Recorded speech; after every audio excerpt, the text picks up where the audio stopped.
कभी भारत की foreign policy को एक स्ट्रैटेजिक ऑटोनॉमी कहा जाता था। एक ऐसी पॉलिसी जो किसी कैंप का हिस्सा नहीं बनती थी और दुनिया को क्लियरली बताती थी कि इंडिया अपना स्टैंड खुद लेती है। लेकिन आज का ग्लोबल क्राइसिस एक अनकंफर्टेबल सवाल खड़ा कर रही है। क्या इंडिया की फॉरेन पॉलिसी डायरेक्शनलेस हो चुकी है? इजराइल और ईरान के बीच वॉर एस्केलेट हो रहा है। अमेरिका ओपनली ईरान के खिलाफ मिलिट्री एक्शन ले रहे हैं। मिडिल ईस्ट पूरी तरह से अनस्टेबल हो चुका है और इस सब के बीच इंडिया का रिएक्शन क्या है? Almost complete silence. सबसे शॉकिंग इंसिडेंट कुछ दिन पहले हुआ। ईरान एक नावल शिप जो इंडिया की नावल एक्सरसाइज से वापस लौट रहा था, इंडियन ओशियन रीजन में टॉर्पेडो अटैक से डुबो दिया गया। इस अटैक में 80 से 100 के आसपास ईरानियन सेलर्स की जान चली गई। ये लोग बैटलफील्ड में नहीं लड़ रहे थे, ये मिलिट्री एक्सरसाइज से वापस जा रहे सेलर्स थे।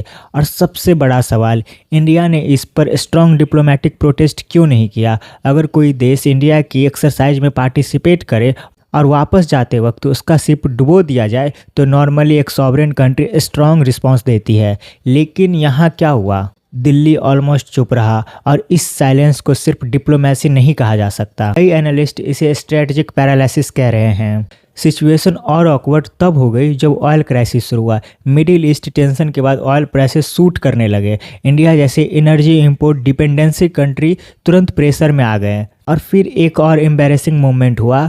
अमेरिका ने इंडिया को सिर्फ 30 दिन का वेवर दिया ताकि इंडिया रशियन ऑयल परचेज कर सके। सोचो ये कैसी आयरनी है। एक तरफ इंडिया खुद को विश्व गुरु और इमर्जिंग सुपर पावर बताता है, दूसरी तरफ एनर्जी जैसे बेसिक स्ट्रेटेजिक डिसीजन के लिए वाशिंगटन की टेम्पररी परमिशन का वेट करना पड़ रहा है। और ये सब तब हो रहा है जहां हमारी हिस्ट्री कुछ और रही है। इंडिया और ईरान का रिलेशन नया नहीं है। डेकेड से दोनों कंट्री स्ट्रेटेजिक पार्टनर रहे हैं। ईरान ने इंडिया को एनर्जी सिक्योरिटी दी। इंडिया ने ईरान के साथ चाबार पोर्ट जैसे मेजर कनेक्टिविटी प्रोजेक्ट डेवलप किया ताकि सेंट्रल एशिया तक एक्सेस मिल सके। लेकिन आज जब ईरान ग्लोबल प्रेशर फेस कर रहा है, इंडिया का बिहेवियर एक कंफ्यूज स्पेक्टेटर जैसा लग रहा है। न क्लियरली ईरान के साथ खड़ा हो रहा है, न ओपनली यूएस पॉलिसी को चैलेंज कर रहा है।